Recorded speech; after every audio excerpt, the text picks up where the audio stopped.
Hello, welcome to the Career Discovery podcast. On the show today, we'll be learning about our guests' area of expertise, their career journey, and what they wish they'd known when they were just starting out. Thanks so much for watching. We really hope you enjoy the show. Maggie, hello, and welcome to the show. Thanks so much for being here. Hi. Thank you so much for having me, Jo. My pleasure. I can't wait to hear about personal styling and all things fashion. I'm really excited. First of all, how about you just give us a quick overview of who you are, what you do, and how long you've been doing it for? So I'm Maggie Devine Inman, and I am a personal stylist. So my job is to help women and men kind of reboot their wardrobe, kind of tackle different categories of clothing, create outfits, and generally just make people look and feel great. I've been doing personal styling for the last 6 months. I have been working in the fashion industry for the last 15 years, on and off, obviously having children, having some time off, but I was a buyer beforehand. So my kind of background is in buying different various companies. Yeah. Oh, wow. Well, I'm really excited to learn more about your journey a little later. But before we get into it, this is a podcast. Are you a podcast fan? And if so, what are you listening to right now? Yes, I am a podcast fan. I love podcasts. I'm currently listening to Armchair Expert, which I love. One of my favorite podcasts. Yeah. And tell us about a recent episode or guest that you enjoyed. So they have like loads of different guests on. They have like intellectuals and they also have like celebrities. I think this week they had Gwen Stefani on, and it's a long form podcast. So it's like an hour, 2 hours. And it was so interesting to hear about her journey, and she started a makeup brand, which is very her. Yeah. And I just love hearing about how people got to where they are and more than just what you see in the press. I love listening to their stories. Yeah, I'm the same. I love a deep dive into who someone is, how they got to where they are. And often there's a hero's journey tale, which I love. And actually, I think the great thing about podcast is you can go deep, and sometimes an episode might be 1 to 2 hours, but it's okay because you're often listening to a podcast whilst you're doing something else rather than, dedicating 1 or 2 hours to just that thing. So I think that's what makes this medium so accessible and popular with people. Yeah, for sure. All right. I always listen when I run, and it usually takes me a few runs to listen, because I'll run for an hour to 2 hours. I don't do that. Yeah. All right. So let's get into your area of expertise, personal styling. Yeah. And often there are misconceptions about what we do in our roles, hence I think the need for this podcast. So tell us what your friends and family think you do all day. I think they think I shop all day. To be fair, that's what I got as a buyer as well. It's like, oh, you just buy stuff. But I think they think it's a lot of that. I think there's like you said, there's a lot of misconceptions around people's roles. And I think definitely in anything fashion oriented, sometimes it doesn't always get taken as seriously as some other professional roles. Yeah. All right. Well, I'm looking forward to myth busting there. Before we get into that, though, I'd love it if you could just give us an overview of the fashion industry. You've spent 15 years working in fashion. Can you give us an overview of the industry? I think as like a very brief, high level overview of the fashion industry is that there are so many jobs in the fashion industry, and there are so many different roles. It takes like a village type of thing. And especially now with tech, there's a lot of jobs in fashion when it comes to e-commerce and retail online. So I think, it sometimes feels like quite I think, when you look at designers and like models, that kind of world of fashion, it's different than retail and it's different than e-commerce. So I think there's, it's a ever expanding industry and there's a lot of different people involved, and it's not your stereotypical like fashionista kind of person. There's so many different faces and different backgrounds of people involved in the fashion industry. Very diverse. Yeah. Yeah. Oh, that's good to hear. That is really good to hear. Because I do think sometimes when you think of fashion, you do think of probably a handful of opportunities that might be available. But like you said, that it's so much broader than that. And that's amazing. You know, if you love fashion, but you know, perhaps you're not, I don't know, destined to be a designer, there's still tons of other opportunities for you to get involved in. Yeah. Yeah. All right. For sure. So if we think about, you know, the purpose of your role or the purpose of a personal stylist, what would you say your clients rely on you for?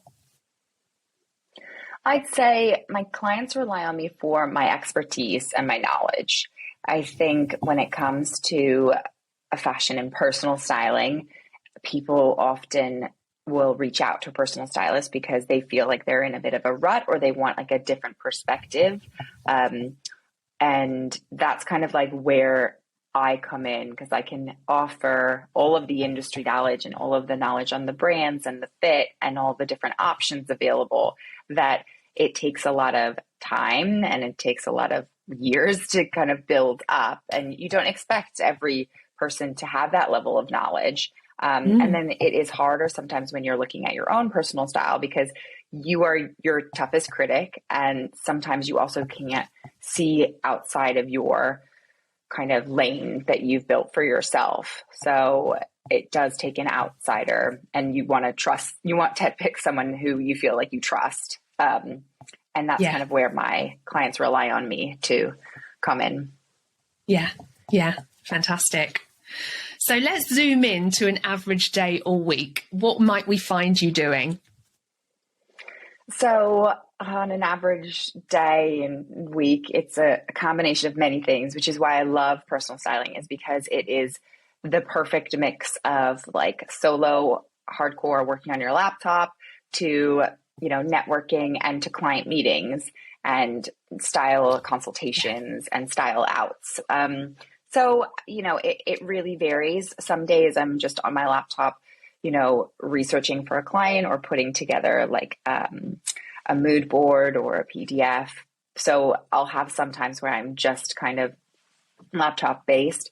But usually within the week, I'm meeting clients, whether it's for a consultation to kind of figure out what they're looking for, or it's to bring them the items for their style out and go through how to style things.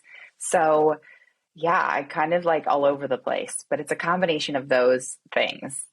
Or the post office. Yeah. Sometimes with the post office quite a lot to pick up things, return things, and all that kind of stuff. Yeah. Yeah. And of course, I guess as a personal stylist, you could work for a brand, but like you, Maggie, you can also work for yourself. And so that involves running a business too, right? Yeah. Yeah. Yeah. I think like, I do have opportunities come about of working with brands. And I think when you're a personal stylist, you know, we're all on social media, and social media brings different opportunities as well as an influencer. Like, I don't believe that that's my role. Some people have a real job doing that, but there is a bit of a murky water when you are in fashion and you are on social media. Like, I use it as a place for people to kind of like a portfolio for people to like see what I do and get more knowledge about my service. And then I also just put my own looks on there because I love kind of showing how I put things together. Sometimes I will get opportunities to work with brands through that. So I do that as well, or host different events, stuff like that. And that's kind of like, that is as much, I always want that to be a smaller part, because I love the work. Like, I love working with people, and I love building like style outs and outfits and putting together mood boards for clients. I don't want to be on my own on my Instagram all day. Yeah. So, but yeah, it is running. I love having the control over it myself. Yeah. Yeah. Amazing. And talk to us about how you stay on top of, what's hot and what's not, industry trends and so on. I think like staying on top of it is one job, and then understanding your clients is another job. So I find like I have to, and I want to, because I love it. It's important to find something you love, but I love knowing what's in this season, or what designers are like, what they're kind of leaning into, what the trends are, what people are wearing at the Met Gala. I love when Vogue comes to my door. Like, I love knowing the like art form of fashion, but you hold that thought with the other thought of that I'm dressing real businesswomen, real moms, real entrepreneurs, and they're not going to wear what, I don't know, Kate Hudson is wearing on the red carpet. Like, it's a different thing. Yeah. So but then that's where you kind of meet in the middle of like when designers, their trends get watered down into the high street, or designers kind of have their ready to wear stuff versus their runway stuff. So it's that you know where the inspiration is coming from, and that's like a personal love of mine. And I think I stay on top of it because I just crave it. Like, I want to see it and I love it and I just eat it up. Yeah. And that's exactly right, isn't it? The point you make about we're not going to be unlikely to be wearing what Kate Hudson's wearing on the red carpet, but actually you'll take inspiration from a look like that. And I guess that's what, if I think about high street brands, I often look to those high end brands to take inspiration, and then they incorporate that in their, upcoming collections and so on. Right. Yeah, exactly. Like, it's kind of like a cycle, and it's a trickle down. And by the time it hits the high street, it might have been a season, 2 seasons ago on the runway. Some high streets kind of adopt those styles quicker. And sometimes the kind of, the everyday shopper adopts it quicker. It just kind of depends on what's hitting and isn't hitting. But I love seeing that happen, but knowing where it's all kind of coming from, which is like the runway and the fashion designers and the fashion houses, is really interesting to me. Yeah, great. And so zooming out a little bit, what activities might we find you doing on a less frequent basis? Yeah, so less frequently it would be events like with brands, and those are chances where like I can also kind of highlight my services, and like also work with a brand in a different kind of way that I wouldn't be working with a client. So for instance, it might be hosting like a specific style out at a store. Like, those are things that I have been like asked to do, and they're fun. And I love kind of working with, especially like when it comes to brands that are like local brands or their local stores. And that's kind of more of a rare occurrence, because that's just fun to do. And I also love like getting exposed to more people, and working with brands is fun, but that's kind of like the secondary thing. Yeah. And you mentioned networking earlier, and that's something that people can feel uncomfortable about. So can you talk to us about networking and how you've, got yourself comfortable with that skill? Yeah. Networking is hard for everyone. And I think because it's uncomfortable to push yourself and services upon people if you feel like they're not asking you, type of thing or something. So I think, but in my line of work, word of mouth is one of the key ways that I get clients. It's also when people hear of other people having had a style out or hiring me as a personal stylist, they then see that it's accessible, because also personal styling comes with this kind of facade of like for the rich and famous, which I'm like not. So it's not that I won't style the rich and famous, is that I'm just accessible. So I think that's a real barrier for me to get through. And that's where the word of mouth comes from. So as far as like me outwardly networking, it is like when you work with local brands or local companies, that's a great way for me to network, to meet more people. like in certain industries that are like aligned with fashion, like whether it's like beauty and makeup and hair and those kind of industries, like circling their name and circling my name is kind of also a great way of networking, because we kind of work within the same kind of community, and like-minded people will want a makeup artist, will want a stylist. So that kind of industry bond helps. And also just like not being afraid to own what you do. And I think when you love what you do, it's a lot easier to network because you don't feel salesy, because you're just like, I just love what I'm doing. This is what I'm doing. Yeah. So you're kind of telling people, but without that kind of like added pressure for them to hire you. You're just talking about what you do. Yeah. And what you love, like you say. Yeah. And it's really clear to me that you do love what you do, and that is so inspiring. So how about you tell us why you love it so much? I think one of the things that I mean, I love fashion. I love clothes. I love clothes, and I love getting dressed up. And I think with personal styling, one of the biggest things, and this is something I kind of didn't get so much when I was in buying in e-commerce, because I was kind of behind the scenes with the customer.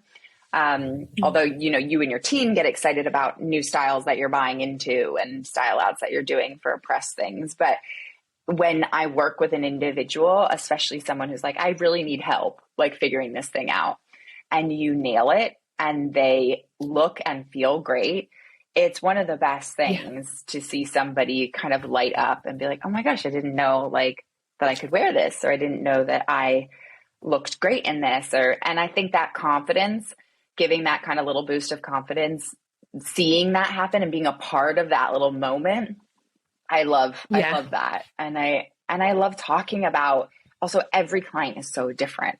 And that challenge is also what keeps it so interesting to me, because there's never a client where I'm like, yeah, that's exactly like so-and-so, or that's exactly that stereotype of this kind of signature style. Like everyone has their own kind of vibe that they're bringing to their style out and to their style consultation. And I love figuring that out. Yeah. That sounds brilliant, because what I'm hearing is you're helping people, you're making people feel good, you're problem solving, and there's just a ton of variety, which sounds great. Yeah. Now, it can't all be rosy, Maggie. So tell us about the challenges of the work. So the challenges of the work are, I think, you've got to really put in a lot of time. Like you've got to love working. And I think in anything you do in fashion, and I've been told this and I've been like experienced this time and time again, you have to love it, because it's a competitive industry. There's a wealth of knowledge. There's so much to learn and so much to kind of just be a part of. You have to want to do it. You have to want to be involved. And it has to be like a pure kind of love, or else you'll get sick of it. Like, because you'll be like, oh gosh, another trend of peplum tops. Like I thought we were over that, which I felt like we are over that. But if they come back for some reason, like, you kind of got to love the whole cycle and journey. And I think that like that part of it is important. I think the stuff for me that I don't, not the rosy part of it is just, being a business woman. There is a lot of like technical stuff, and that's not my necessarily strong suit. Like I'm a much more visual, artistic kind of person. So when I'm like, I love a spreadsheet. I do. That's kind of counterintuitive, but I'm not into Excel formulas. Like I'm sure there's more advanced ways I could be doing things, but I stick to what I know in my basics and I feel comfortable. But that stuff is like time consuming, and that's not me like shopping to find like an amazing dress for someone's opening like press party or something like that. It's not those things. So I'm just kind of put my head down and do those things. But I think when I do them, I feel really proud at the same time. So I try, and anything that's not like the thing I love doing, I try and just remind myself that means that I'm doing the thing I do love, because it's a part of it. Like it's not, you have to have those things together. Yeah. Absolutely. I was listening to a great podcast this morning that I really love. It's a guy called Pat Flynn, and he has this podcast called Smart Passive Income. And he was talking about, you know, his love is the meaningful work, serving the audience.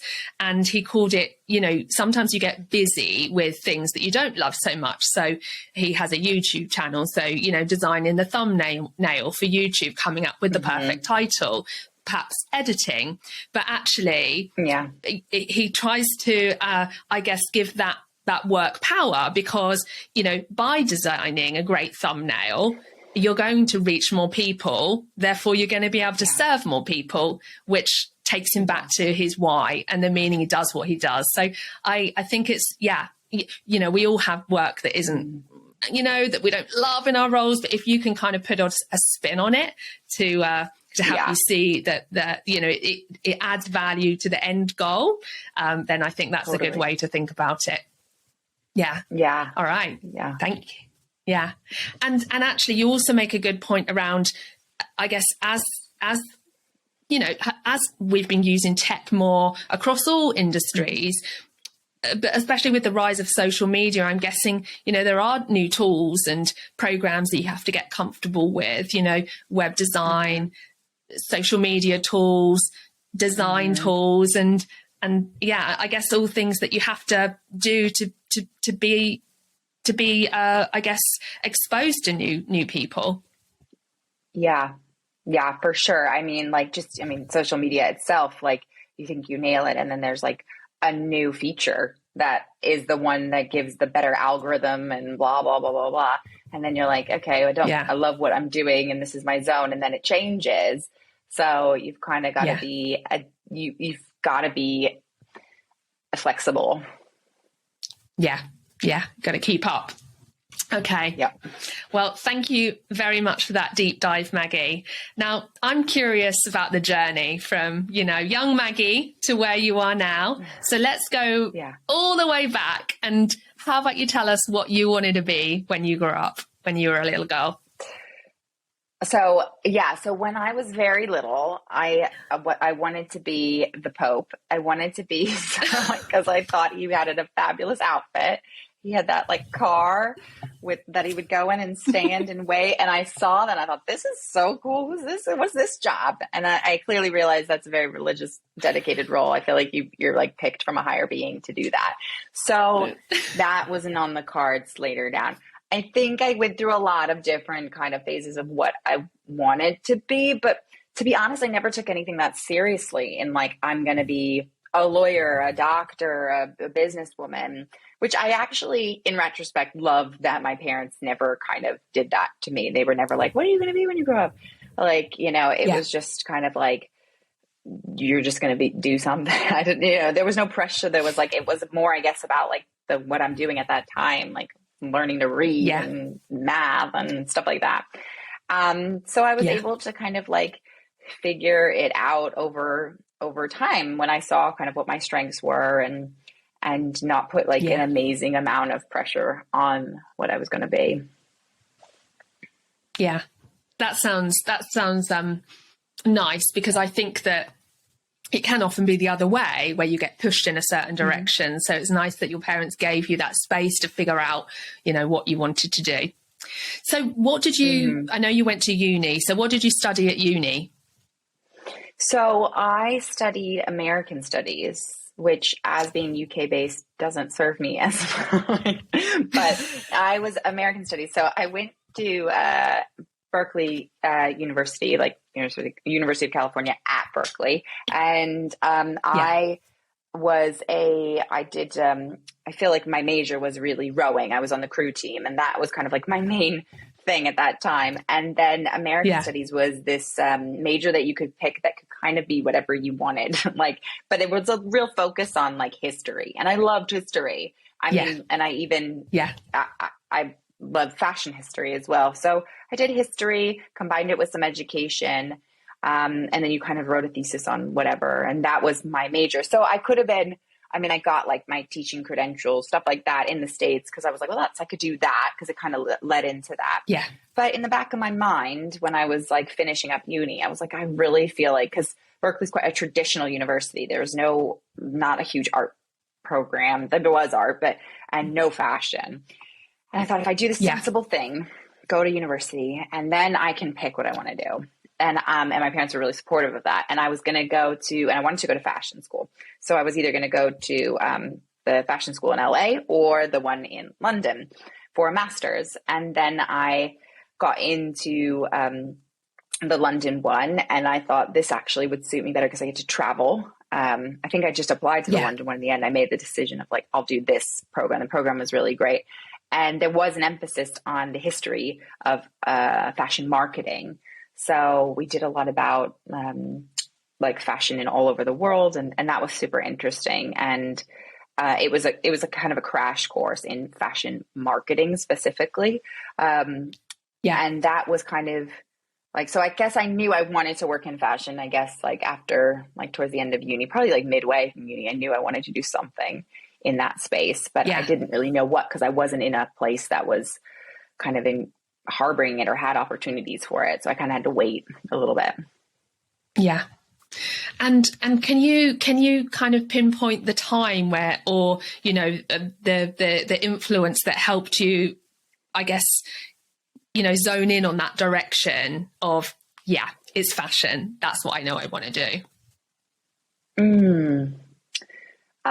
I think probably in high school that kind of came a little bit of like that budding of I want to do something in fashion. I went to an all girls Catholic school, so we had a uniform, like it was like the plaid skirt, like very like not interesting kind of.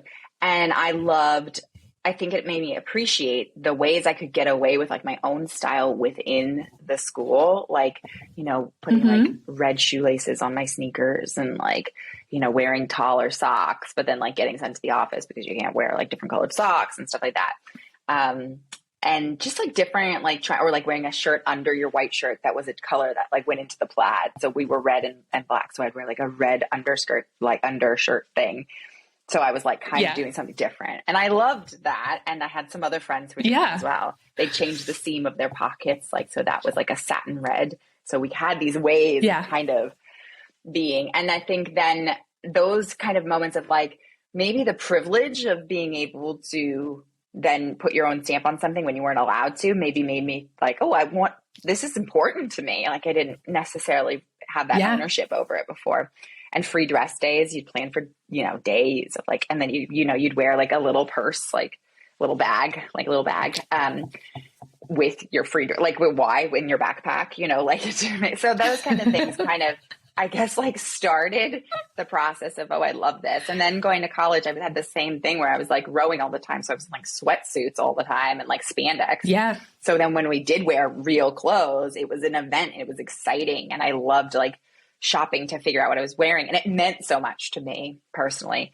And then I remember the transition of like dressing for my girlfriends. Like it wasn't about I dressed for myself and for my girlfriends. We would all get dressed together and it was like, we would all get ready. And I loved that community. I felt like when we were like, okay, we're going out, and you'd spend like most of the night getting ready and then you'd go out for like 2 hours, but like but you'd have the best time. So I think I just loved that. Like, I was like, I love this space and I want to like do something in this space. I don't know what, cause I'm not a designer. I can't really sew. I'm not great at drawing, sketching and stuff like that. So finding like but I knew also in college is probably a pivotal point. I remember when people started copying what I wore and what I bought. And I remember friends being like, oh, I just so happened to get the same bag as you for Christmas. Like my mom and I was like, what do you mean? Like, it's fine. You can have the same bag as me. Like, and I was never a girl who was like, don't steal my style. Like, I'm not going to tell you where I bought my jacket or my dress. I loved it. I loved when people were like, where did you get that? How did you do that? And I would talk for days about it. I wanted to like share the wealth. I thought it was the biggest compliment of somebody wanting to do something like dress like me.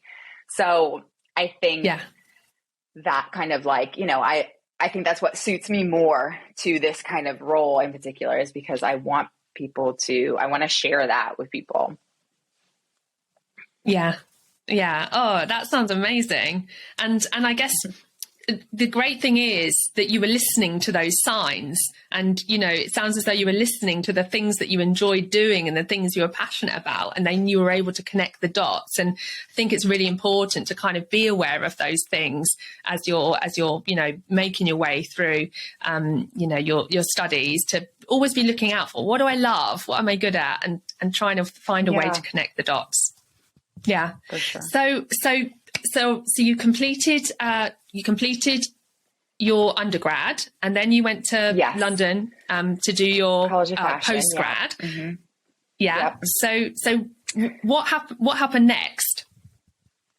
So after that, I went back to San Francisco, and I just started applying for lots of jobs, and it felt like, and, you know, I would go to LA and apply for like internships and things. And I was kind of applying for different roles, not necessarily knowing what would stick. So like, you know, from being a designer's intern in LA and like a gopher, to signing up to maybe be an e-commerce manager, to a buyer, to like, to different graduate, like other postgraduate things. Like I was looking at all things and kind of trying to figure out through the interview process, do I want to do this? Because it was also kind of hard to know through that. And I did like kind of decide, right, I don't want to be in LA, because it was still a lot of driving around to all different fashion houses and PR places and showrooms. And I was like, I just don't want to live that life. Although for some people it's great. And it's a stepping stone, right? And being in San Francisco, I was in a really tech place, like, all, you know, there's a lot of tech companies. So obviously there's a lot of like fashion tech companies. And so I applied for a job at Piperline, which was a company owned by Gap. So we worked at Gap headquarters down in the financial district. And I applied there, and I had a friend from college who worked there, and she was in like a statistical planning thing. She's like a math wizard. And I was kind of like, how is she working here? Like, you know, like it was just showing the depth of like, there's so many different roles. You know, this was not a friend that I was like super fashionista friend in college. She was like just really good at statistics, which you need in buying and selling and retail e-commerce, stuff like that. So, and she loved it. And I was like, okay, well, I'll apply. And I applied for the position of like an assistant for the shoe side, like for their shoe department, specifically online e-commerce. And they had then pushed me forward to go to the like apparel side. So then I got a job at the apparel, like working specifically for the denim team, and then like the low price point team, because there was different departments. So I was really lucky, but you know, I got a nice, because I had applied to a few other things, and I did get some roles that I turned down, like, because I was like, I just don't think this is quite right. And at the time it was probably silly, because they were like, you know, entry level roles, because I was new. But when I got that job at Gap as an assistant for the buyers, I was like, this is what I want to do. I felt really like entitled as well. I was like, yeah, this is for me. Yeah, I'm going to be great at this. Like, and the team was lovely, and Gap was great. And then that was kind of the start of my like professional journey in fashion. Yeah. Yeah. I feel like you make a couple of great points there that is just worth circling back on.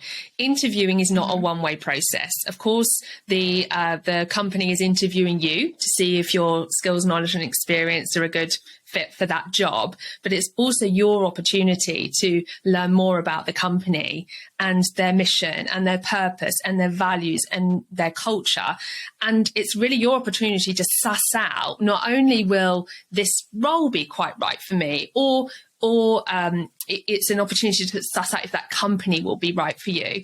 And it might be that you take that opportunity as a stepping stone, and then you can launch somewhere else from that springboard. But I think that, you know, having the confidence to go into that meeting, knowing it's not just about them choosing you, I think is really important. Yeah. And I think like, especially when you start out, there's like a level of sacrifice, and like, I mean, especially with fashion, you know, I was told time and time again, you're going to have to intern. You're not going to make any money. Like you can't. And I was like, oh crap, I need to make money. Like I need to get a job. Like, and I didn't take the intern route. And I think that certain internships are worth doing that for. But I think you have to figure out like what level of sacrifice is right for you. And then sometimes you can figure that out through the questions they ask you. If they're asking you like, do you have a car? Are you willing to relocate? Like things that like might be major points that you're like, you know, is it worth it for this opportunity? Or are you, you know, that's kind of a good point to be like, oh, actually, I don't want to do that, because maybe that role then means I'm not doing what I thought I was going to be doing. And then you've spent time, you know, but you have to figure that stuff out and see what's important to you. Yeah. I think it's really nice that we can see that you're an example of somebody who didn't take the intern route, because I know that when I was, you know, leaving uni and figuring out what to do, the only really way to get into fashion at that time, and this was, you know, just as the internet was coming in, was to relocate to London and intern, probably for free at that point. There weren't really, interns didn't have any rights at that point. So I couldn't afford to move to London and not earn a salary. Therefore, for me, it felt like interning in the fashion industry was really only something that was available to people who had, you know, a support in terms of wealth. So it never felt like a particularly inclusive industry. And I'm sure that that's changed now. So many fashion brands have, positions that are available at entry level, but also remote positions. And I know that there's tons of fashion brands outside of London now, Manchester and other places in the UK, for example, which you know, it makes it more accessible for people. But I think it's really great to hear of somebody who held out for that entry level job, didn't just go for the first one, you know, chose the right one, and ended up, you know, it ended up being a great experience. Yeah, I remember getting offered like kind of a job at a brand, but it was in their kind of like customer service kind of area. And I was like, this isn't what I want to do. I don't want to answer phones and talk about orders gone wrong and things like that. I was like, I want to work for the brand. And I remember turning it down. And I remember like my parents being like, why are you turning down a job? Like, this is just get your foot in the door type of thing. And I was like, I don't want to start there and be seen, you know, like I had a different vision and a different way of doing things. But so sometimes it was turning down the role that was not the right path as well. But you know, everyone has a journey, like, so. Yeah. All right. So tell us about the journey beyond that first job at Gap. Yeah. So I was living in San Francisco, and then I met my husband when I was, before I went to the London College of Fashion, but we started like officially kind of dating when I was doing that. And my husband's English. So I always had in the back of my mind when I went back to San Francisco that I would come back to England at some point. So I kind of had my dream job, was doing great. I had a great apartment, living with my friends. And obviously like something huge was missing, which was my husband, Niall. And so he proposed, and his job couldn't really relocate and mine could. So I moved out to Cambridge, knowing that it's like very easy to commute to London from here. And then I kind of started over, like, even though I had just kind of started and gotten where, you know, felt really lucky to be where I was and everything. But, you know, like I felt like it was the right place for me. Like I just couldn't imagine my life without him. And I was like, well, if I feel that strongly, I have to just figure out how to make it work over here. And so I did, and it was amazing and great. And so then I started working for the Cambridge Satchel Company, and I was doing a lot of e-commerce for them with their US site. And then I moved over to to a streetwear company, Supreme Being, and I again did a lot of stuff for their sales reps and their agents who were selling the brand on to various stores like John Lewis, Urban Outfitters and stuff. And I kind of worked again behind, more leaning into my e-commerce skill set. And I felt like I was stepping more and more away from the kind of the actual styling and the actual, like the buyer. Cause as a buyer, I was like buying for, our ideal client. And so then I stopped working at Supreme Being when I had my babies. And then during that time, I kind of fell into another like online role, working not in e-commerce, but working for a website. So any kind of e-commerce website skill set is very good to have because it's quite like you can pivot quite a lot with it. So, and I felt like something was kind of missing, especially during the COVID times. I was like, no, but like, I felt like, again, nobody's getting dressed up. We're not getting dressed up. I saw this real shift in fashion. And I was like, like, I feel like there's a way I want to get back into fashion. And I thought about going back into buying and like going into commuting to London. And because my life is different now with kids and, I am like the one who picks up and drops off, and I want to continue to be that involved in my children's life. I didn't want to give up all that time commuting. And so I thought there must be a way for me to be doing both. And I really looked into personal styling because I've always kind of been the person that people would ask about this or that. And I've always been super interested in it. And because of my background, like it's always been a part of me. So I was trying to find a way to kind of make family life work with this, within the fashion industry and kind of use the skills that I had and get a lot of like, joy from it. So I've worked and I've met different personal stylists over the years. And I never really thought necessarily that I would do something like that because it is like, it's a lot to do it on yourself and to start your own business that way. And then like my husband really encouraged me. My friends really encouraged me. I started an Instagram kind of just putting up my own outfits. And that was like the first step of kind of moving towards building this business out. And then I like took the leap of officially launching a website. Like I was kind of doing people but I wasn't official with it. So I did that and I've had like an amazing response and it feels like the perfect kind of mix for me. But yeah, and so it's been a really great journey and I'm sure it'll continue to be like super fun and interesting. I love it. Thank you. And so that brings us to today. If you look back on the journey from student to where you are now, if you look at that journey, what went well or ran smoothly on that journey?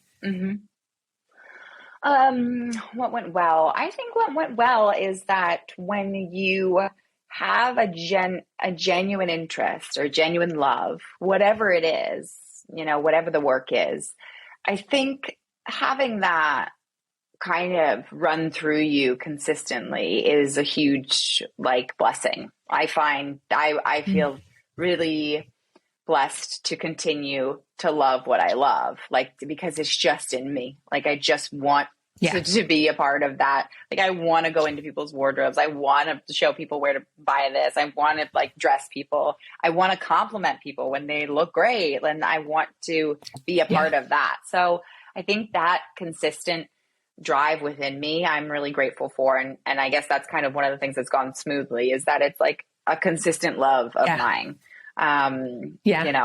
In my life, it's one of the things I love. And I think the challenging things is finding how to balance what you love with, monetization and like work-life balance and trying to kind of fit that into an actual role and an actual balance.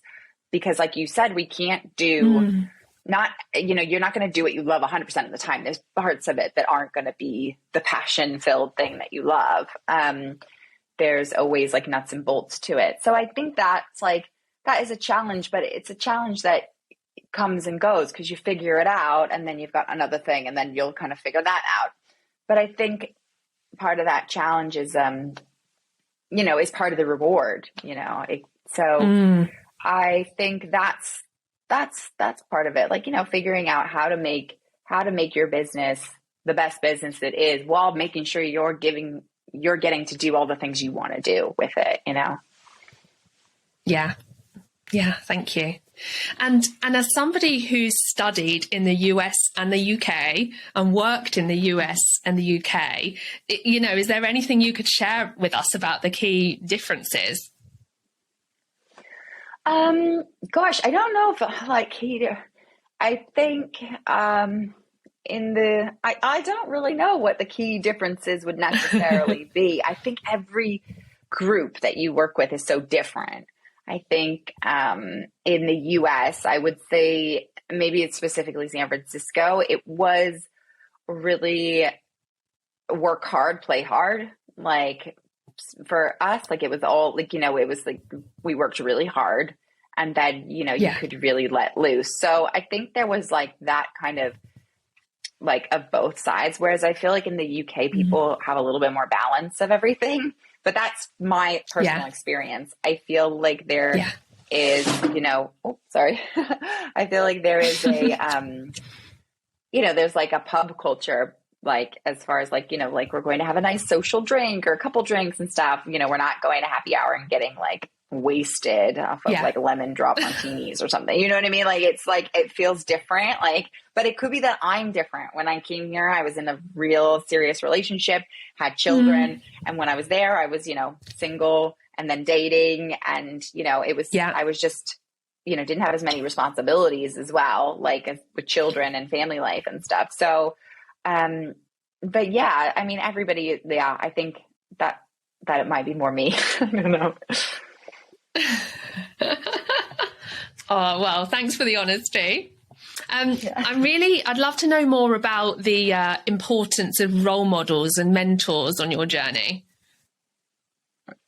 I think the importance of role models and I think like having maybe not specifically role models is because sometimes those can really seem like, well, I don't relate on, you can always find something you don't relate on when you have a role model.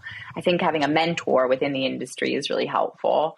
But I think more than anything, I think it's like having support, like having people that support you, I think is super helpful because they can kind of cheer you on because it's going to be hard at times. But having those people who believe in you, like that is, and you don't need a lot. You can just have one, and it can just be yourself. Like you can just be the person who believes in you. Like you don't need to have another person, but just having that kind of just belief that, one step in front of the other, like having attainable goals. And even I think being maybe as a mentor, like in a more realistic sense, is I've always been around people who had ambition, and I am like seem to be drawn towards people with ambition. I don't always like people who are quite settled and not necessarily like that's totally fine. But I just seem to surround myself with people who want to be doing more all the time and busy and have these great goals and stuff. And I love that. And I feed off of that. So I think seeing other people do that in whatever roles they're doing it also makes me feel like, well, yeah, I want to do that. Like, I don't want to settle. I mean, even specifically, like I find like, when I was like dating and stuff, I was like, the most important thing to me is being with someone who has that ambition to kind of move themselves forward. Cause I feel like that's contagious. And I'm really lucky with my partner now who's like 100% like that. And it just brings that out in me. And I have that with friends and family. So I think those kind of role models in a sense can be found just, right in front of you type of thing. Yeah. Well, I can't remember who talks about this, but they say you're a product of the 5 people that you hang out with. And actually, if those people are all striving and, wanting to achieve things and I don't really care about growth and achieving goals, then I think naturally it's going to rub off on you and you're going to go along with that journey. Yeah. So yeah, I can see that would be really helpful. Thank you. So for anybody listening, watching, who's thinking, I think I want to try a career in fashion or personal styling. When it comes to education or training, is there anything either essential or helpful that you think that somebody should look into? I think personally, for me, because I didn't go to like a art school or a fashion school for like my my university experience, I felt like it was important for me to get that kind of credibility by going to like the London College of Fashion or to Fit or something like that, all these kind of these schools. I think that's really important. If you don't do that, then I think going to like a graduate scheme at some of the brands, like I know Gap had one. So like after college, you would go and you would do like a graduate scheme and you come out of that with a job, you get paid to do it and stuff. Yeah. It's like an application process, but there's a lot of, I think like, Abercrombie did it. Like there's a lot of big brands that kind of do these kind of schemes. And those are great if you can get in and do those. It's kind of like another version of college. Those, from what I can tell, you get like a group and you go through this whole thing together, but it's in the workforce. So I think getting some credibility behind your name when it comes to an institution or a brand is really important. And sometimes brands won't let you in if you don't have the institutional like credibility. That's not always the case. Like I said, there's so many jobs in fashion now. Like you could be like an analyst or like a graphic designer. Those things don't matter as much. So it depends on what your role is. But I think getting experience at like a very big brand at some point in your career is really helpful, because to see how the big brands do things, it can really help you understand them when you work at smaller brands or middle-sized kind of companies and stuff, because it also gives you real insight into that. Like not everyone's got their shit together. Like everybody kind of is like, it's like you're human and stuff. So then you've gotten to that myth down right away. So that kind of helps as well. Like you've seen the top of the mountain, you know what's there type of thing.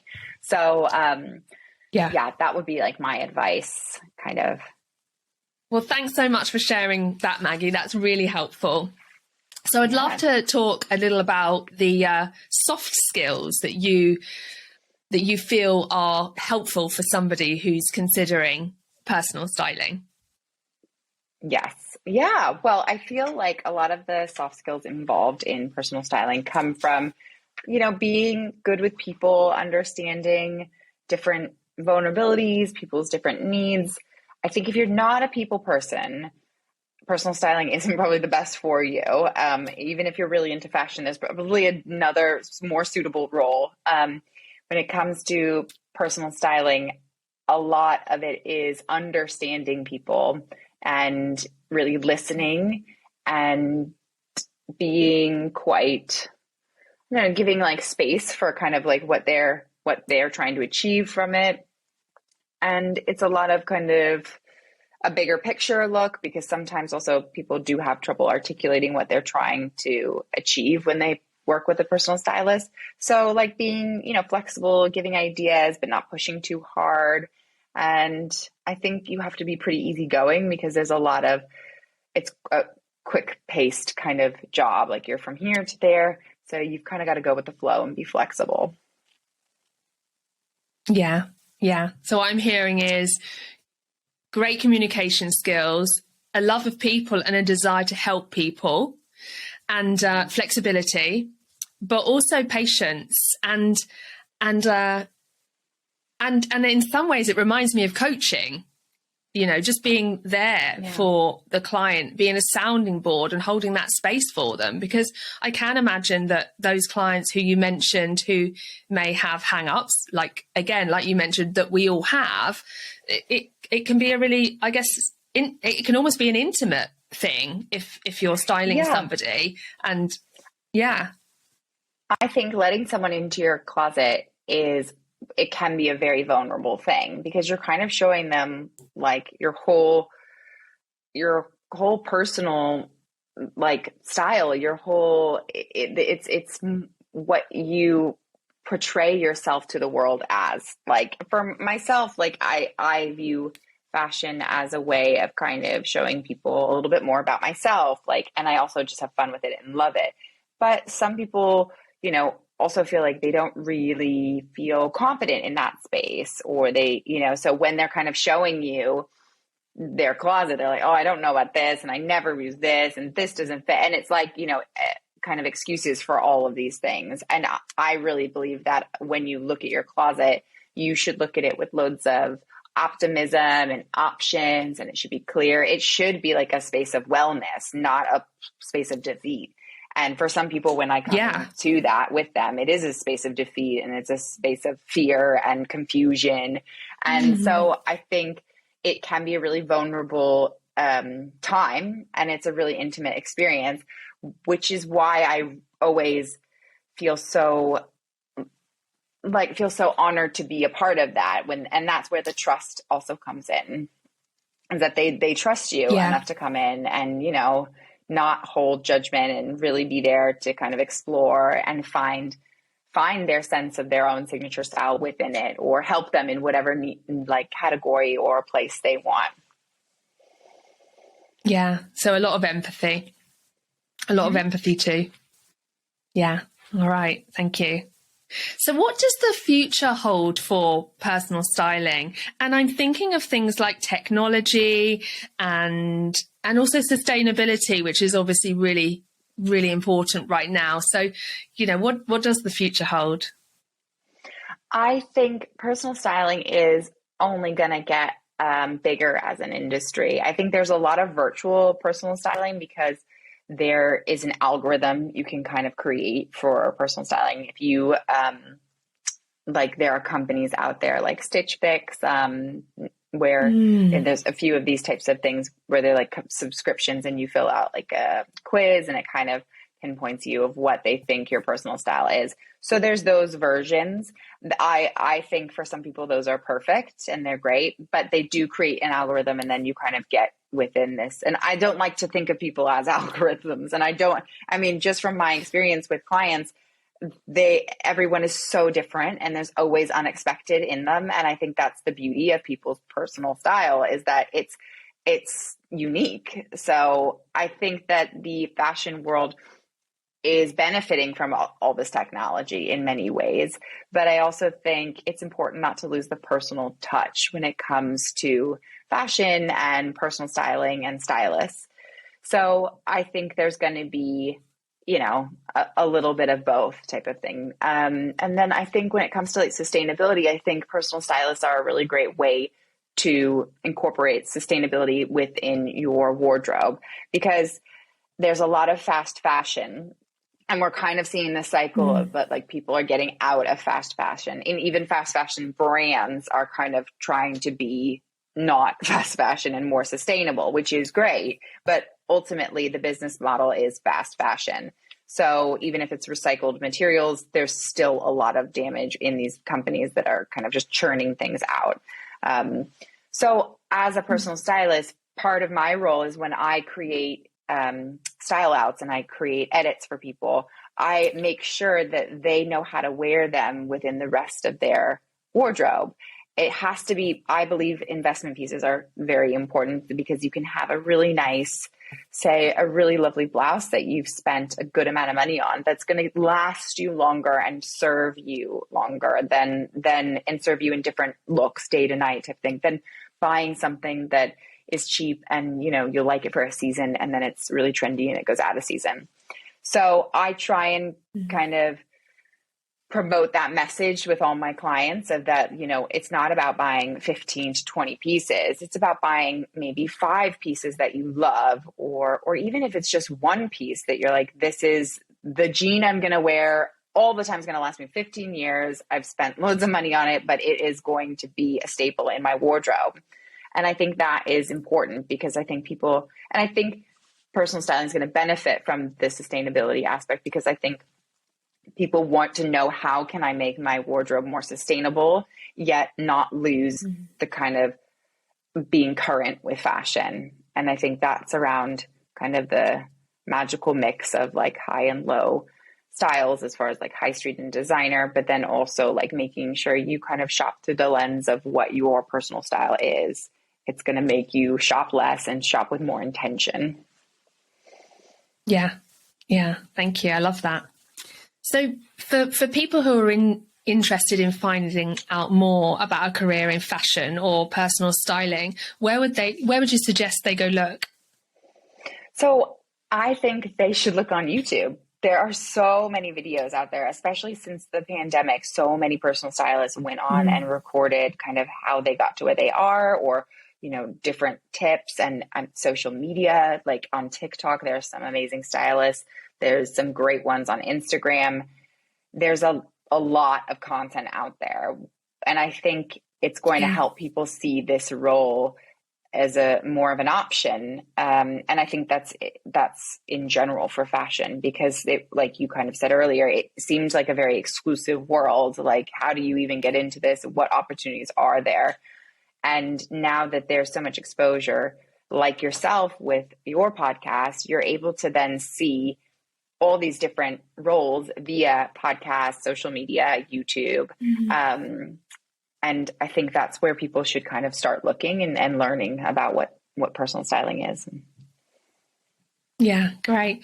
There's a really great YouTube channel that I like called The Business of Fashion. And that might be nice for somebody who is, you know, unsure what you know, opportunities exist within fashion, to just find out more about the business. I think that could be useful for people as well.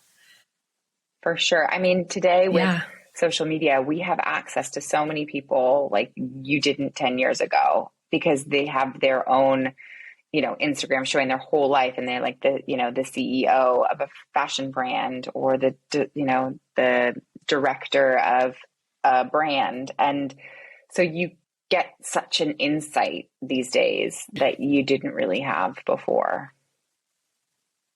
Yeah, that's so true, isn't it? If I think about, I used to buy tons of magazines when I was younger, especially fashion magazines. And, you know, you would almost imagine the editor in their, you know, ivory tower working in, I guess, London or New York. You know, apart from the editors, I don't know, the picture on the front page, you didn't really know much about them. But now, you know, they all have their own social media channels, and we get to, you know, we get to see them and find out more about them. And, you know, the guy who's currently the editor of UK Vogue, I listened to him on a podcast the other day, which was so inspiring. And it opens again, it's, I guess, like you say, it's just exposure and increases accessibility to that industry for people. Yeah, exactly. Yeah. All right. Well, Maggie, as we move towards wrapping up, I'd really love to know what you know now that you wish you'd known when you were just starting out.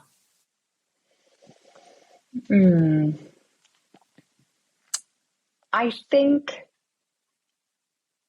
maybe what I know now is that when I was first starting out, I was really like, I'm someone who kind of wants to go right away, like guns blazing. Like, I want everything up and running, and I wanted everything really, really quickly.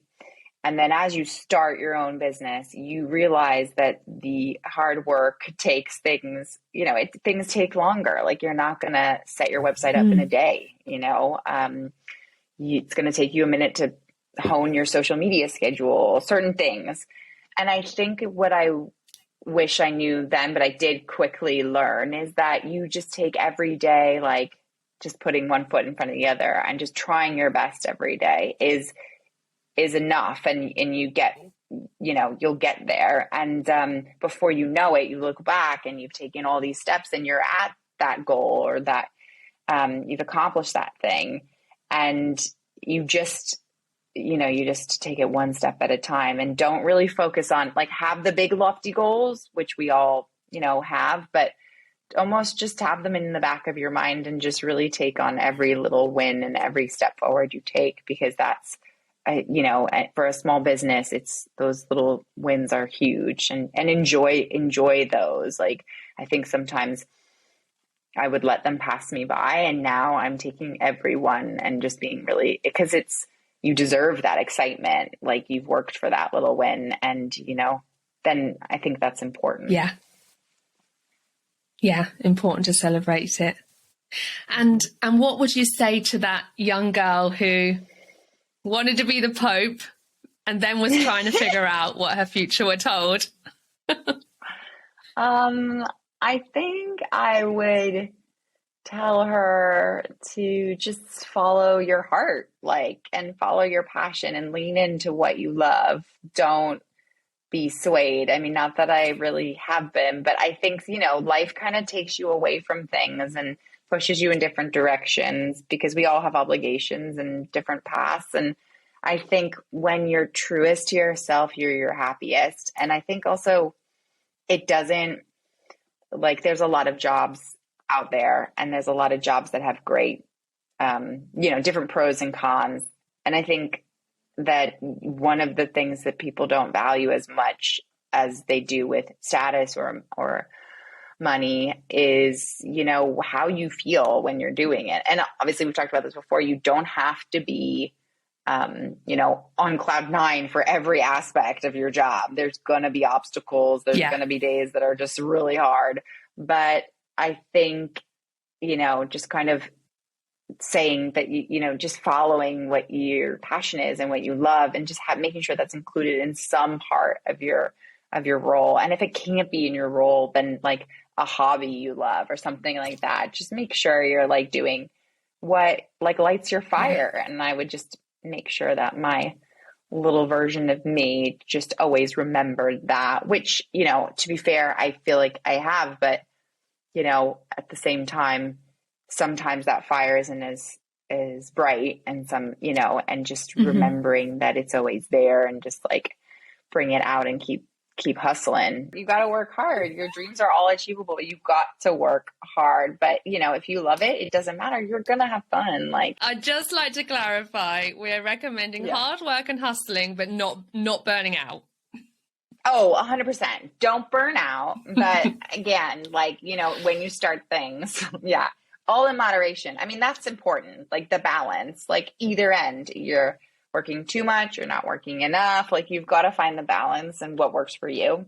Yeah. And some people love like working all the time and some people hate working. Like, I mean, that's a luxury to hate working, but no, I definitely know people who just kind of hate their job and they just do it for their paycheck and they look forward to every moment off and they clock out.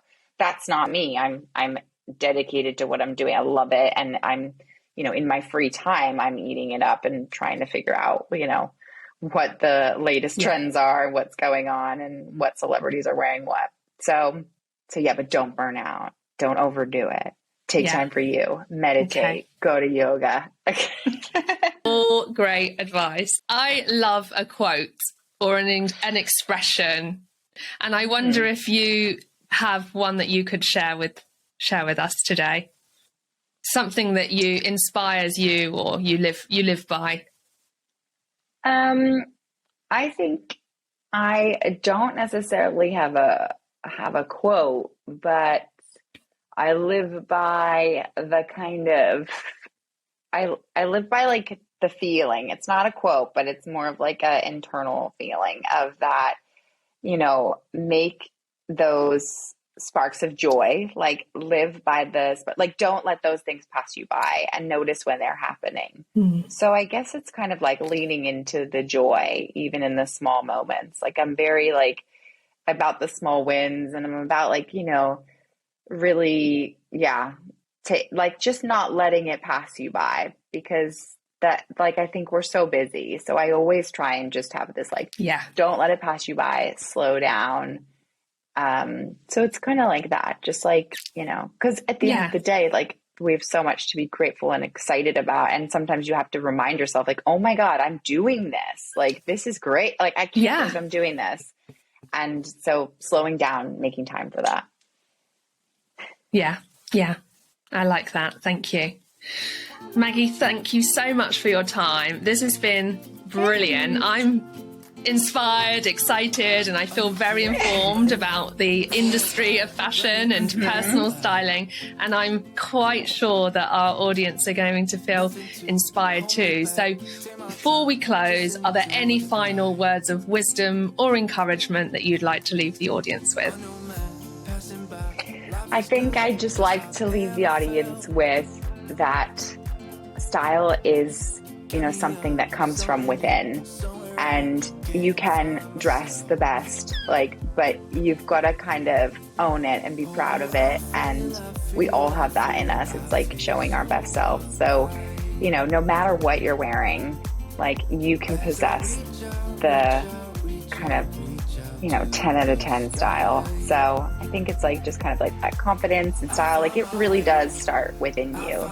So you don't need $1 million to look $1 million. I like that. All right. Thank you, Maggie. Goodbye. Thanks for having me, Jo. Thanks so much for joining us today. We really hope you enjoyed the show. If you gained any value out of today's episode, please help us spread the word by subscribing to the podcast.